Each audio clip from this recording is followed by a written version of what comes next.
Hello everyone, my name is Marvel. Welcome to my YouTube channel. Thanks again for tuning in. I really appreciate it. Make sure to hit the subscribe button and turn on the notification bell for more videos like this. If you haven't found me for the very first time, my name is Marvel again. I'm originally from the Democratic Republic of Congo, but I currently live in the United States of America. I encourage Africans in the diaspora move back to Africa to do business, to invest, build, and eventually move back permanently due to what is happening around the world. And we are witnessing the collapse of the Western Empire, as they call it, right? And if that sounds like something you're more interested in, stick around and I will share with you what I have in store for you in this video in particular. And just in case you didn't know, I myself own properties in Congo. More specifically, I'm focusing on agriculture, farming, and all that good stuff. And if you haven't found any of my videos out there, I highly encourage you to check out my channel and see the content that I have out there in terms of pig farming and all that other stuff. But without further ado, let's go straight to today's video. Well, you guys, I wanted to talk to you about something rather important because a lot of us doing business in Africa, we take a lot of things slightly and we think coming in with the money, with a surrounding, it's just enough to succeed in doing business in Africa. But the reality requires a little more than that. So I'm going to share with you what I have particularly learned that has helped me and that could potentially help you stay in business, because we've seen scenarios of a lot of diasporans doing business in Africa going through hell, and then eventually they give up, they pack their bags and come back to America or in any of the Western countries where they came from originally, right? So obviously there is a reason why you are doing business in Africa or you want to do business in Africa, because most of us are aware of the dynamics of the way things are working out here in the West, and nobody want to be a part of it. People want to build their wealth elsewhere. People want to move someplace where they'll feel free once again, and where they can relax and also work on their mental health, their well-being and all that good stuff, right? A lot of people find that place to be in Africa. Some people find their place to be in Latin America. Some people find their place to be in wherever, right? But for those of us that are more interested in Africa, this is for you guys. All right, so let's get it. A lot of people make this mistake, and I don't blame them because they don't know better. But that's why we learn from one another, right? If you go in a country, I'm talking about any of African nation out there, to do business, it is very crucial to collaborate with locals. I've said it before and I'm saying it again. But just because you're collaborating with locals is not enough for your success either. But understand one thing, these people you're collaborating with, whatever the intentions may be, but you have to understand they know more than you do. You sort of depend on them. Use them in your advantage to learn from them. But that doesn't mean they were like highly skilled than you are. You are probably highly skilled than they are. But staying with them to learn the system, it's very necessary. And once you feel like you have learned enough to be on your own, then you can move forward. You can move on from them. You can go ahead and do things and surround yourself with people you think are trustworthy that you could do business with, right?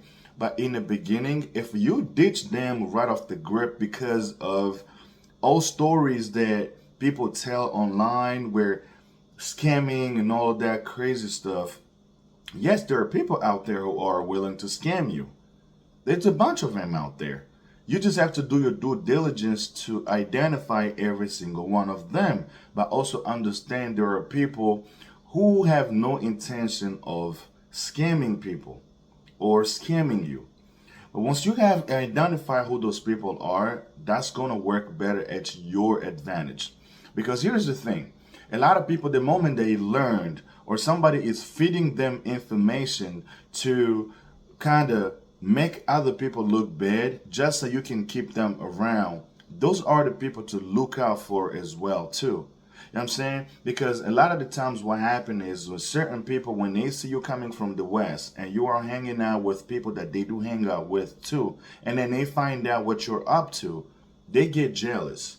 They want to approach you in a certain way that they start talking behind their own people's back to make them look bad. So you believe their story and hopefully offer them a spot or give them a chance. I'm not saying that's exactly what happened, but people do it, right? But just because they have done it doesn't mean you have to immediately take actions right away. As you know, an intellectual, take your time, look for the clues, look for the red flags about the person that they reporting to you that might be doing something wrong, right?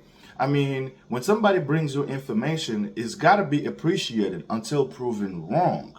All right, just when somebody talks to you, don't just take everything on lightly. You take it seriously, but don't go ahead and immediately take actions right away, right? Because what's going to happen is there are some people who just want to destroy you completely. They'll come in, they talk smack about people that are in your surrounding, making you think that these people are only there because they're trying to rip you off. They not doing what they're supposed to do, right? When you're gone or whatever the case may be. And then eventually when you get all mad, because we all get so hyped up when somebody just report another person that's working there, and automatically your attitude changes towards that person. Towards that person. Don't be that guy. Always be open-minded. Listen to everybody, but give yourself your time to do your homework as well. That they told me, okay, this guy is a thief. All right, cool. It's good information because I don't want no thief around my projects, right? So what am I going to do? Do I have proof that this person has stolen from me? No. Did I get some like negative vibe from this guy? Probably not. So what this guy is telling me is it's not enough to take action. So what you're going to have to do is you tell them, okay, cool. Thanks for the information. I'll look into it. And just because they say that, don't let it go either. Every information could be very handy to you, could be very important. This person could be telling the truth, or this person could be just bullshitting, like expecting you to fire this guy so that they are your next potential employee or somebody that they want to be in your circle. After you have completed your investigation, you've done your due diligence, and once you have determined that this person is not worthy of being around me, then you go ahead and get rid of them. And also try to refrain from creating conflicts every time things go wrong with certain people. I understand, I get it. We're not always going to get along when we're doing business. Just because we're coming from the West, right, and going to do business in Africa, when you see somebody from the West that you knew, doesn't mean that person is also willing to collaborate with you and hope to have a fruitful working relationship or business relationship with you. That person could probably hurt you more than locals that you think are trying to scam you. You understand what I'm saying? And once you've done that, then turn around and move on, right? Stay away from conflicts, unnecessary conflicts, especially with locals. When you like involving yourselves into conflicts unnecessarily, trust me, these people, they can organize themselves and come around and do things in a certain way. You may have money to pay to pay for them, for law enforcement to show up and take them to jail. But trust me, law enforcement doesn't always work the way we work here in America, where you dial 911 within the next 5 or 10 minutes and they show up, right? Or 15 minutes. Sometimes they don't even show up at all, depending what part of the city you're from. You understand what I'm saying? If it's not a priority, they're never going to show up.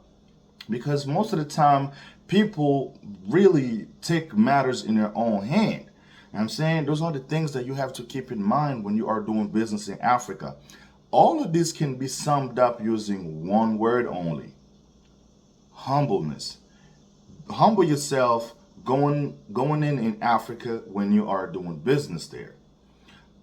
Local people are useful resources you can use at your advantage to learn, understand the atmosphere, and understand the sphere of doing business there.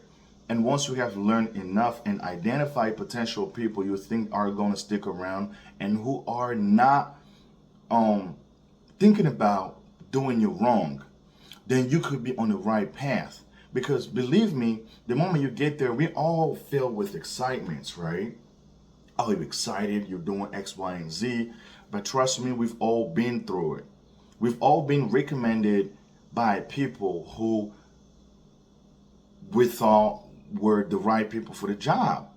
But then they come in, they start working, you see what they do, and you're like, I've given them all this money because I wanted to treat them good. And this is the quality I get. You know what I'm saying? Everybody will go through it. But that shouldn't be a deciding factor for you. That just should be a lesson, a part of a learning process so that you know how to do it better the next time around. Many people are making this big mistake of rushing into doing business in Africa with all this money. Within a short period of time, they realize that, man, I wasn't prepared. And guess what? You've already lost money. And none of us want that.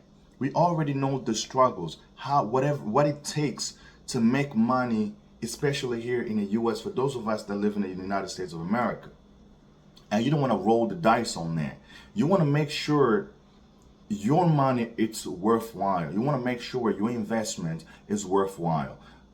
I'm not going to take my money somewhere and then lose it all. And then I have to come back here. That's why a lot of people end up with so many mental health problems. We already deal with a lot of problems on a daily basis living here alone that could trigger mental health within a lot of people. And in addition to that, you go to a society where you want to be a part of and then things don't work out. Guys, we don't want to do that. Listen, even as far as scamming and all, people don't understand me. I'm from Congo, right?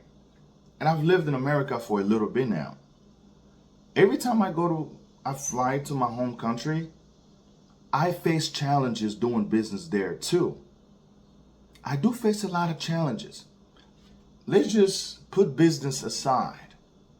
Just dealing with people on a daily basis, going to public places, bar, restaurants, they know. There's just something about you being away for a long time. They will pick up on it. They will know. They will hike the price on you too. That happened to me. But the strategy that I use so that won't happen to me, despite me being from Congo, I also surround myself with friends who I grew up with who still know the deal. They help me so I won't get scammed. They do help me. Believe it or not, they try to scam me too. When I go to Congo, not only, expats coming from different countries, around the world. Me too. It does happen to continental Africans who have been away from Africa for a long time too. Not only expats, like they call them, right? Especially the first thing you touch down on the airports, it starts there. People are still already trying to rip you off because they know the moment you get off the airplane, you only have dollar bills. All right, they will push your cards with your bags and they expect you to give them 20, 30, 40 bucks. I ain't saying you can't tip them not much money, but it may not seem a lot when you've just first touched down, especially if you haven't been there for a long time. But trust me, maybe your family member had already paid them to collect your bags, but when they see you, they also want you to pay them. unless somebody steps in, because that kind of happened to me in the first trip there, and then the second time they almost got me, and then luckily my brother stepped in, was like, yo, what are you doing? We already paid you, right? But if you want to bless them, you want to tip them 20, 50 bucks, 100 bucks, whatever you want to do, that's fine. But keep in mind, whatever they asking you, just because they pushed your cards out of the airport, trust me, it's a ripoff. Huge ripoff. It starts there. And nobody is immune to that. It happens to me. It happens to a lot of friends who have been here in the state for over 10, some of them even 20 years. It does happen to all of us. That one gives you a taste of what things will look like when you go out there. You just have to stay alert and listen to the things that I previously say. You will get you'll get an idea on how to move when you're out there. I hope this video was helpful. If it was, give me a thumbs up, subscribe, and stick around for more videos like this. Feel free to let me know in the comment section what you feel about it. Give me your opinion. I would like to hear from you guys. Thank you for watching. Until the next one, I'll see you guys soon. Peace.